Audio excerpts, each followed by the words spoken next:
everybody. Welcome to another edition of the UNI Famcast. We're excited today to have Les Banwart with us. He's a Iowa native from West Bend originally. His career has taken him to a few different states, and he's found his way back to Iowa. Has a lot of experience in family consulting. And today we're going to talk with Les about how do we kind of minimize some of those Jerry Springer moments that we encounter as family businesses.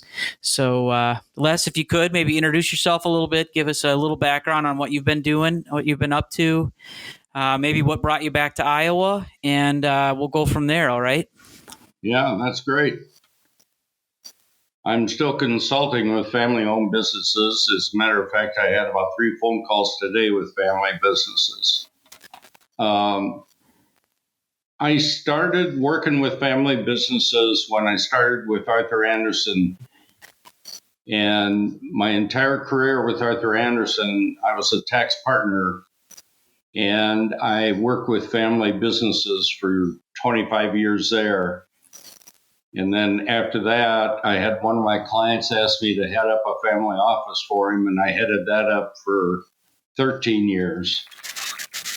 And during all my time with Arthur Andersen and even working for my client, I worked a lot in giving classes on outside boards. I worked with companies that my client was investing in. I also, in Arthur Andersen, worked with many clients facilitating family meetings. So that's kind of a very brief description of what I did. Okay, cool. And that includes now, I hate to say it, but it's over 40 years of experience. So, all right, I got you. So now that you're a spring chicken, what brought you back to Iowa, Les? I was born and raised 70 miles from here on a farm. Okay. And I know we decided to settle in the Lakes area. This is where my wife and I had our first date. And we said, why don't we move back there and build a home on a lake? And cool. We'll be fairly close to home, yet we won't be close to home. I hear what you're saying. A little buffer zone there. Little buffer. Okay. All right. Well, today I wanted to talk a little bit about, like I said, family conflict, family strife, family struggle, Jerry Springer moments, as I like to call it. I'm sure you've seen a lot of that. You've probably been in the middle of that. Yes. Seen your share of raised voices and maybe even some fisticuffs. I'm wondering if you could talk a little bit with us today about, from your background experience working with families, some of the tools, maybe policies, et cetera, that you've seen work really well when implemented and followed by a family to kind of avoid some of that. Okay. Well, I'll tell you what, Dan, right off the top of my head, I think one of the best ways to get rid of family conflict is through family meetings. Okay. What do you mean by that? Family meetings that should be held on a regular basis by the entire family and facilitated, especially the first meeting, should use an outside facilitator. Okay, so we've got everybody there, the people who are working in the company as family and even those who are not working in the company? Yes, and what I do is I interview all the family members and their spouses, whether or not they're in the company or outside the company. And usually most of the conflict comes about when a family gets large enough where they have family members outside the company and family members inside the company. Sure. That's a very natural conflict. And the only way to get rid of it is by my interviewing the individuals, finding out what they feel the issues are, and then facilitating a family meeting where I bring up those issues. So it's me bringing them up, not individuals. And I never, look at someone or point at someone and said, you said. So they can stay anonymous at some level then, and that kind of a thing? Yeah, they can stay anonymous, and I can say, here's what I heard. And I usually bring up issues when I hear more than once. If I hear one issue one time, I don't really give it that much credence. But if I hear it from 3 or 4 people, that's definitely a topic that I need to bring up in front of the entire family. Sure. The entire family then is there to discuss these issues. And of course, me as a facilitator, I think it's very important, especially for the first family meeting, to have a facilitator. And I'm not just pounding my own chest as a facilitator. I just think families who try to meet together and discuss these tough issues, especially where there's quite a bit of conflict, Yep. a lot of times it doesn't resolve in anything except a screaming match. Sure. And I can avoid that by either calling timeout, or what I usually do is on any issue, I try to give the family some alternative ways of thinking about how to resolve it. And I'm not there to tell the family what to do. I'm only there to facilitate the meeting and give my advice based on my experience of what other families have done. Yep. Okay, that makes sense. What kind of an agenda would a family meeting have? What kind of things would it, involve every time? And how often would a good communicating family have these types of things? Well, a lot of it depends upon the family. Sometimes one family meeting will resolve the issues. Okay. Other times it may take, a family meeting every quarter for 5 years, which I don't really recommend, because I think if they meet that long, 5 years trying to discuss issues, I think something's wrong with the way they're trying to resolve the issues. Do you see where they're maybe using a family meeting for other purposes besides conflict too, or does that get into something that you would label as something else? I guess I'm kind of wondering. I think family meetings after the first one, especially after the first one, where they need a facilitator. That's one way to resolve some of the issues that are going on among the family members. For an example, one of the biggest issues I see in especially a larger family, and if it's been going on for 2 or 3 generations, is the shares are too widely held. You got outside shareholders and you have inside shareholders.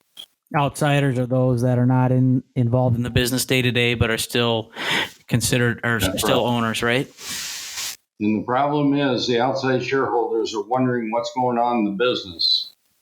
And the inside shareholders are going, why do they need to know what's going on? Sure. Leave us alone.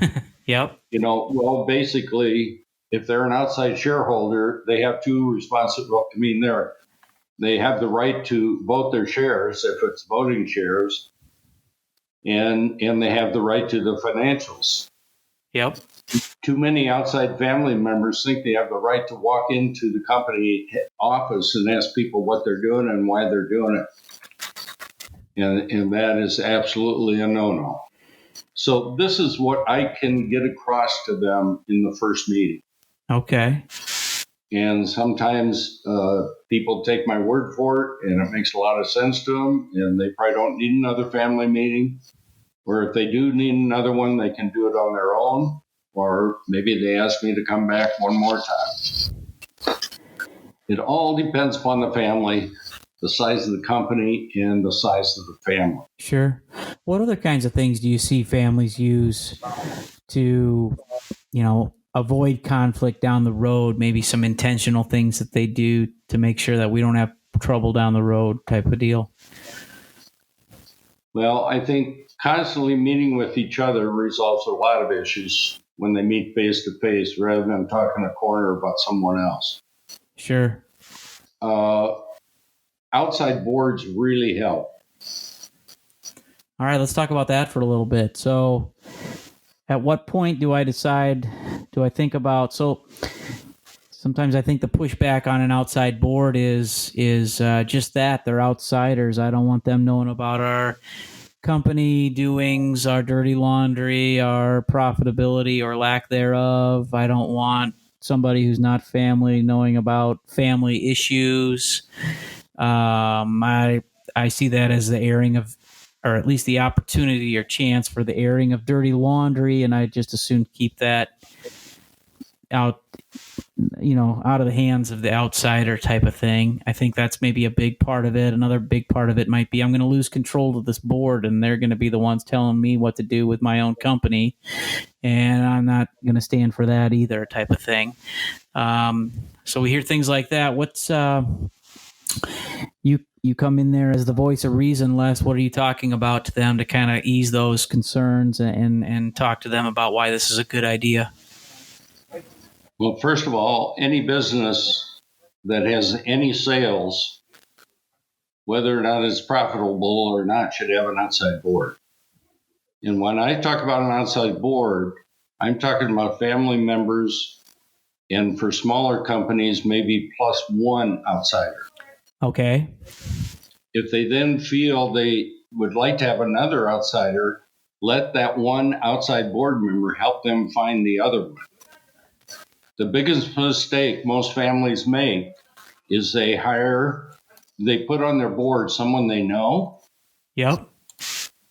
One of their consultants. Okay. One of their accountants. Sure, CPA, one of attorney. Yep. Attorneys. Yep. And that's not an outside board, because from an outside board, what you want is independent thought. Perfect. And therefore, you're not dependent upon the fact that if you say something the family doesn't like, they're going to fire you. So if I'm doing your taxes every year and I think you're screwing something up with your company, chances are pretty good I'm not going to say too much about that or risk losing your account, type of thing, right? Well, that's why you don't have paid advisors on your board. Perfect. Okay. And you don't have people you know on your board, and you don't have relatives on the board. So therefore, you need to go to your outside advisors.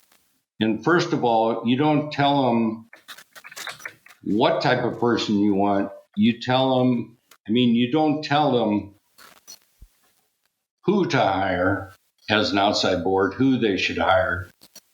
You describe to them what your needs are. So for an example, maybe a company has needs for marketing. And maybe that's their biggest need. What I advise my clients to do is go to a public company and hire someone out of their marketing division. They're well educated in it, and they can bring a lot to a small business. And people said, well, why would they want to be on the board of a small business? Right. Well, if you look at large public companies, who are their customers? Sure. Most of them are small businesses. Yep. And so therefore, it just makes a lot of sense to me. You decide what kind of a person you want, not who you want. Okay. And so many people say, well, Joe would make a great board member. Why? Well, he's just a great guy, and he has a lot of common sense and all this. And that's not the way to hire a board. All right, but it sounds like Joe would be good, Les. I don't know. Well, first decide what you need. All right, so we do that by thinking about what we want their expertise to be, what we want their industry background to be, what we want their... So many companies say, well, no one knows our industry better than we do, so how could somebody outside the industry be a good board member for us? And I always say, if you have more than one outside board member, hopefully only one is in your industry. Okay. You need someone from outside your industry to take a look at you and say, why are you doing that this way? And kind of as a joke, I tell people, I said, that's why people walk around with flat heads, because they keep hitting themselves and going, whoa, okay, now I understand. Sure, someone with a different lens. Okay. Yeah, with a whole different lens. And that's where I come back to independent thought. And so Independent thought is so helpful for a small business. And I'm not talking, I don't mean to denigrate family-owned businesses by calling them small business. oh yeah. It could be family-owned, it could be closely held, and it could be 500 million in sales, it could be 2 million in sales. Yep. And I would definitely suggest to a $1 to $2 million company to have an outside board, because they're at a critical junction in their lifespan. If you look at the old S curve, and that critical time in the lifespan of a company, you want all the independent thought you can get. Sure. And you don't need people telling you what you want to hear. You need people telling you what you don't want to hear. Asking you questions. That's usually the best advice that an outside board can give you, if in fact they are independent. How often do you, let's say I'm a $5 million company. I've got, I don't know, 3 family members involved and a couple of non-family owners, 5 of us. How often do we get that board together? How many seats do we fill with outsiders? How do we get that started? I'm sure it's not like a Band-Aid where we just tear it off and there we have it. Or I don't know, is it, is there like kind of is there a way to baby step your way into this a little bit, or what do you suggest? I definitely go step by step. And first of all, if you want an outside board, find one. Let that one help you find the second one, and let those 2 then help you find your third, if that's how many you want. Okay. Don't let the board get too big. 7 to 8 people in a family-owned business, I think, is enough on the board. Okay. And if 2 or 3 are outsiders and the majority are family members, that's fine. But you need that outside look at what you're doing and why you're doing it. I can't even express how important an outside board is. And you're saying for any company with any revenues is what you said earlier, Les. So You got it. as soon as I've made dollar number 1, I need to think about having some people, surround myself with some folks who can infuse some outside ideas, who can ask me tough questions.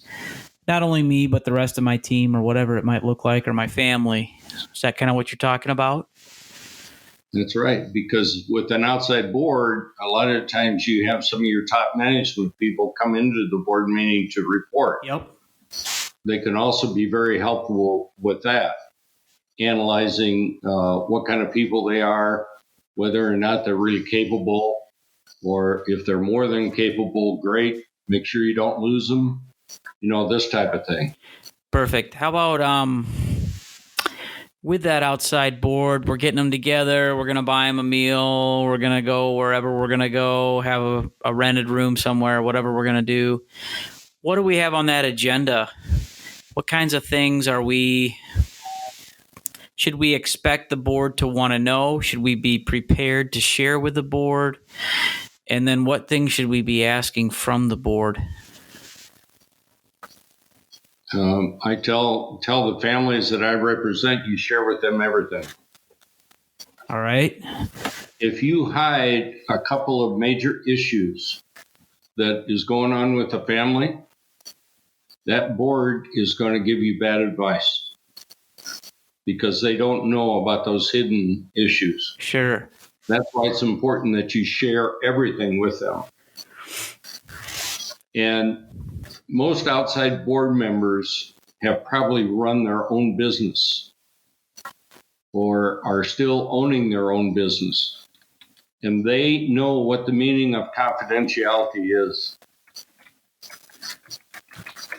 And if there's even the slightest feeling that one of your outside board members is talking in the community, you fire them. So maybe it behooves you to even. And if you feel that an outside board is going to take over your company, that is ludicrous. You're the owners. You have the right to fire them. I worked for a guy once who hired a great outside board. And after about a year, the advice that they gave the owner is that it was time for him to step aside and hire someone else from the outside to run the company, and he moved up to chairman. Okay, sure. He slammed his fist on the table and said, "You're all fired." So he went out and put together another outside board with very qualified people. And ironically, after about a year, they told him he needed to go to the outside and hire an outsider to run the company. So he couldn't escape and that. He said, "You know what, Les? I sat for about 2 days and thought about this and says, I'm hearing it again. I better listen." And that's the best advice I can give to a family. If they have an outside board, please listen to them. And that's what he did. He stepped up to chairman, hired an outside president, and the company took off like a rocket again. How about one last question, quick on boards? Sure. Maybe we get them together twice a year. I don't know. As we're getting started, we don't. Maybe quarterly ends up being the frequency. I don't know, or maybe annually is enough. But what kind of compensation? I'm a $3 to $5 million company, top line. What kind of compensation do you think I need to be prepared to offer these folks to be on the board? I'm assuming you advocate for some level of compensation for them, and what's enough? Keep in mind, I'm German. I'm cheap. Frugal is what I prefer to use as a term. But what would you suggest? Let me ask you what you make a year. Not enough. Not enough, Les. No. What do you make as an owner? What do you take out of the All right. company? Let's say I'm drawing $240,000 a year. Divide that by 2,000 hours. Okay. You get your hourly rate. And you have one board meeting, say, every 6 months or every quarter. Every meeting you have, that's what you pay them. Okay. That rate times 8 hours. All right. Pay them for a day at whatever rate I'm paying myself. You got it. Because you have to show these outside board members you're serious and that you respect their knowledge. So if I'm okay, if you bring them in and you're paying them $100 a board meeting, that shows very little respect for what they do. Sure, that makes sense. And of course, all the board members wouldn't even go.